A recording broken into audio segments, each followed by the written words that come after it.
Bonjour à tous et salut bande d'élèves. Alors aujourd'hui on se retrouve pour un petit tuto SketchUp parce que j'ai eu le malheur de faire des portes dans SketchUp à mes élèves et c'est une technique un petit peu compliquée. Je leur ai montré vite fait comment faire en leur disant voilà, je vous oblige pas à le faire, mais voilà, pour qu'ils sachent que c'est possible, que ça existe. Et au cours d'après, là, le cours que j'ai eu tout à l'heure, les élèves m'ont demandé de leur remontrer comment faire parce qu'ils avaient vraiment aimé, ils voulaient pouvoir mettre des portes à leur maison, mais ils se souvenaient plus comment faire forcément, vu que j'ai vraiment abordé le sujet juste très sommairement. Je suis passé dessus très vite pour leur montrer vite fait comment on fait et puis ensuite les laisser faire d'autres choses plus dirigées. Mais voilà, je vais vous montrer donc aujourd'hui comment on fait des portes dans Google SketchUp et puis voilà, comme ça vous saurez faire, vous pourrez suivre étape par étape si mon logiciel veut bien se lancer. Ah, nous y voilà. Alors le mien est tout en anglais, donc il faudra faire avec parce que je viens de le réinstaller. Donc comme d'habitude, modèle type simple mètre, donc voilà, c'est ça, on est en France, on utilise les mètres, hein. Voilà comment ça se présente, on ferme ça. Alors, on arrive sur nos outils ici, donc on va dans affichage, j'essaye de me souvenir des mots français. Ensuite, on va dans barre d'outils et on active grand jeu d'outils, toujours, hein, ça c'est toujours à faire au début sur les ordi du collège, parce qu'ils perdent la mémoire à chaque fois. Ensuite, on active grand jeu d'outils, on active ensuite standard, et enfin view, les vues, pour avoir là les petites icônes ici qui peuvent être très pratiques. On garde Suzanne, hein. Moi je conseille toujours de la garder parce que elle permet d'avoir une idée de la taille. Donc je vais commencer par faire très rapidement une maison. Alors j'aimerais bien un rectangle au sol, voilà. Donc le fait d'avoir la taille, ça permet de voilà, d'avoir une idée des proportions, quoi. Voilà, donc là vous voyez que c'est pas déconnant, je fais une maison pas trop grande, mais je fais une maison. Ensuite l'épaisseur des murs avec l'outil décalage, donc voilà, on fait une épaisseur de mur tout à fait commune. Avec l'outil pousser tirer, je vais tirer mes murs vers le haut, et puis vous voyez je les fais pas trop haut, je vais pas les faire de 25 mètres de haut. Oh dis donc, ma molette est hyper dure à appuyer, je vais pas la faire super haute. Je vais me référer à Suzanne pour faire quelque chose d'une taille à peu près humaine. Voilà. Maintenant, vous voyez, j'ai mes murs, tout va bien. Maintenant, je crée ma porte.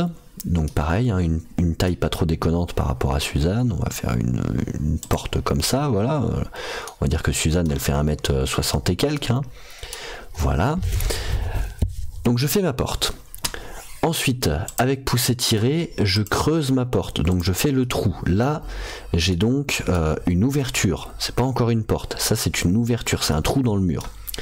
Maintenant, pour générer une porte là-dedans, c'est là que ça devient intéressant. Avec l'outil sélection qui est ici, je vais sélectionner une première arête. Ici, vous voyez, je prends le bord de la porte, une arête. Ensuite, on appuie sur Shift. Shift, normalement, les sixièmes, vous savez très largement ce que c'est. C'est la touche pour mettre en majuscule juste pendant qu'on est appuyé. Une fois que j'ai fait ça, CTRL C pour copier, CTRL V pour coller, et là je déplace ma souris et vous voyez, j'ai mon encadrement de porte qui se promène. Je clique une fois pour le déposer ici, et là j'ai mon encadrement de porte. C'est donc exactement la même chose que mon encadrement ici, hein, on est bien d'accord. Je prends mon outil ligne, je vais fermer cet encadrement de porte, voilà, en lui faisant le bas donc, et maintenant je me retrouve avec une feuille, hein, parce que dans SketchUp, les choses n'ont pas d'épaisseur tant qu'on ne leur en donne pas. Je reprends mon outil sélection, je clique à côté pour bien désélectionner ça, parce que sinon je risque de faire des bêtises. Toujours penser à désélectionner. Ensuite, avec l'outil pousser tirer, je vais pousser tirer donc ma feuille là de quelques centimètres. Vous voyez, c'est pas la peine de la faire trop épaisse, on va faire une porte. Bonjour Suzanne. On fait une porte, donc c'est pas la peine de faire trop épais. Et après, il suffit juste de la décorer, quoi. On va mettre une fenêtre ici. Alors là, je mesure rien, hein. Vous, quand vous faites ça, vous pouvez tout à fait mesurer les choses. Là, si on voulait faire deux fenêtres de la même taille, je peux sélectionner là tous mes traits, tac. CTRL C, CTRL V, voilà, ou même mieux, je peux tout sélectionner, je prends l'outil déplacer ici, j'appuie sur Alt, donc la touche ALT, j'appuie sur Alt, ensuite je clique attention, hein, j'ai pas encore cliqué, là je me suis juste mis dessus. J'appuie sur Alt et je clique. Et ça marche pas parce que c'est pas Alt. Ah bon? Zut, je croyais. Échappe pour lâcher l'outil, c'est quoi? C'est CTRL? C'est CTRL, pardon, CTRL, pas Alt. Vous voyez, c'est du direct, hein, c'est fait, voilà. Donc CTRL et l'outil déplacer, ça permet de dupliquer quelque chose et vous voyez, ça reste sur la ligne. Si je veux, je peux le mettre en dessous, il se colle aussi à la ligne, voilà. Mais du coup, là, on voit qu'il y a un petit trait rouge qui s'est fait là en bas. C'est parce que je reste sur la même ligne, quoi, je reste parallèle. Et donc là, je peux le déposer là, voilà, ça me fait du coup deux carreaux qui font exactement la même taille, vu que j'ai dupliqué l'objet, enfin les traits. Et en plus aligné correctement. Après bon, je sais pas si j'ai le même espace là et là, il faudrait mesurer, on peut le faire aussi, mais j'ai pas du tout envie de me casser la tête avec ça, alors que c'est un tuto rapide qui fait déjà 5 minutes, 6 minutes, donc c'est pas cool, je voulais vraiment faire ça vite. On prend ce côté là, on le pousse jusqu'à l'autre bout ici, voilà. On prend ce trou là, on le pousse jusqu'à l'autre bout, vous voyez, il peut aller loin derrière, hein, donc on va pas seulement derrière, on s'arrête bien sur l'autre face.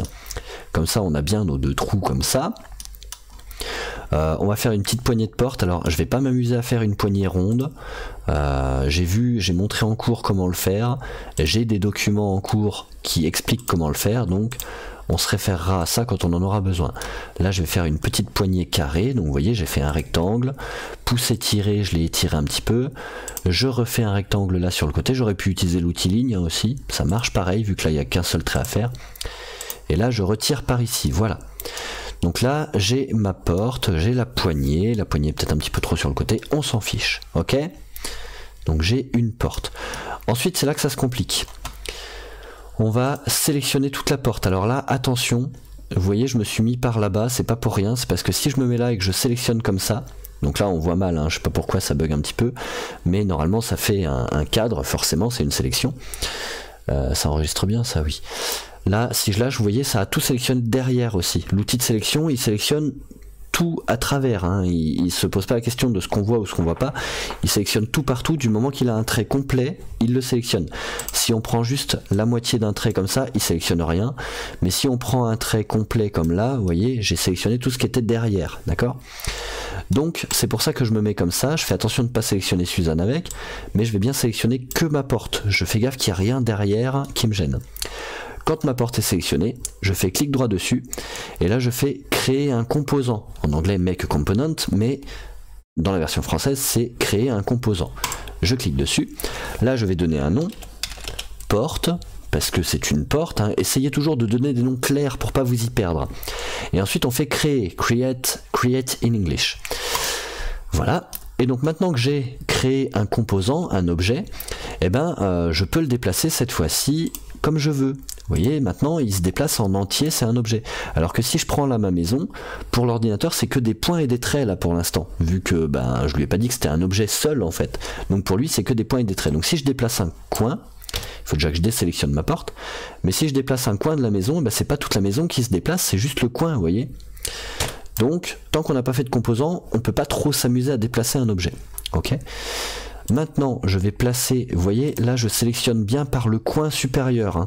Il faut faire attention par là où on sélectionne nos objets, là je le prends bien par le coin supérieur. Et maintenant je peux faire coïncider mes coins ensemble, vous voyez là je l'ai remis dans l'encadrement de la porte, et là ça fait que mes coins coïncident. Maintenant, bon je sais qu'on a un trou là, on pourra y remédier après. Maintenant si je veux ouvrir ma porte, comment je fais? Ici on a un outil qui est très bien, c'est l'outil rotation, ok. En fait, une rotation, il faut lui donner un point de pivot, par là où on va tourner, et une poignée, par là où on va tenir pour tourner. Ok, vous commencez à voir où je veux en venir. Donc là, on va juste sélectionner le coin en bas de la porte. Vous voyez, donc je prends le coin en bas. Quand mon rapporteur se met en bleu, ça veut dire que je suis à plat. S'il se met en vert, ça veut dire que je suis vertical sur cet axe. Et s'il se met, par exemple, ici, je ne sais pas si je peux... mais normalement c'est où je l'ai vu se mettre en rouge. Si je le mets, voilà, si je le mets en rouge là, ça veut dire que je suis donc à la verticale mais sur l'autre axe, d'accord. Donc nous là ce qu'on veut, bah, c'est du bleu sur cet axe là, tac. Donc là j'ai défini mon point de rotation. Maintenant l'ordinateur attend un point, une poignée par là où je vais tenir. Donc je prends le point là, je peux prendre n'importe quel point là sur la longueur, mais je vais prendre le point ici et et c'était pas ma porte qui était sélectionnée, génial, ne pas oublier de sélectionner sa porte. Ah, je vous répète, hein, c'est du direct là, hein, je me suis pas préparé avant, je l'ai fait vite fait, j'avais d'autres choses à faire, mais je fais ça en vitesse. Donc j'ai déclaré mon point de pivot, ma porte est sélectionnée, je prends la poignée ici, et là je peux tourner la porte comme je veux. Voilà. Donc là, tant qu'elle est sélectionnée, tant que je la tiens, bah, elle bouge comme je veux, quoi. Ok, il n'y a rien qui l'empêche de bouger. Voilà. Donc là, je peux régler ma porte comme ça, par exemple, si je veux. Là, elle a bien tourné sur le pivot et tout. Maintenant, on a dit boucher le trou qui est là. Ben, très simple, on prend l'outil ligne, parce que ça le fait en fait quand on creuse une porte, hein, ça fait toujours ce trou là. Donc on va juste faire un trait, vous voyez, j'ai pris l'outil ligne, je pars de là, je fais un trait qui va là, tac. Et là, donc j'ai rebouché le trou en bas, mais ça me bouche aussi forcément le trou ici. Donc, outil de sélection, on sélectionne juste la face que ça nous a créé et qu'on ne voulait pas, et on appuie sur supprimer. Et là, ça nous supprime bien la face qu'on ne voulait pas, et on a donc toujours le trou de la porte. Ok. Je sais que c'est un petit peu une usine à gaz. SketchUp, c'est un logiciel qui est très simple à utiliser, donc qui a plein de petites astuces comme ça, de petits, on pourrait presque dire des bugs qu'on n'aurait pas sur un logiciel de 3D plus complet. Mais voilà, il faut toujours un petit peu.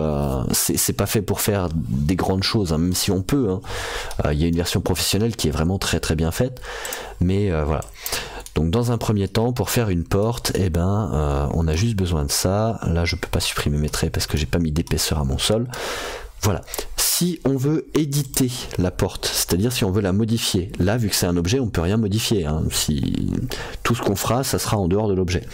Mais si on veut le modifier, et je m'arrêterai là, ça fait quoi? Ça fait 11 minutes, je m'arrêterai presque là.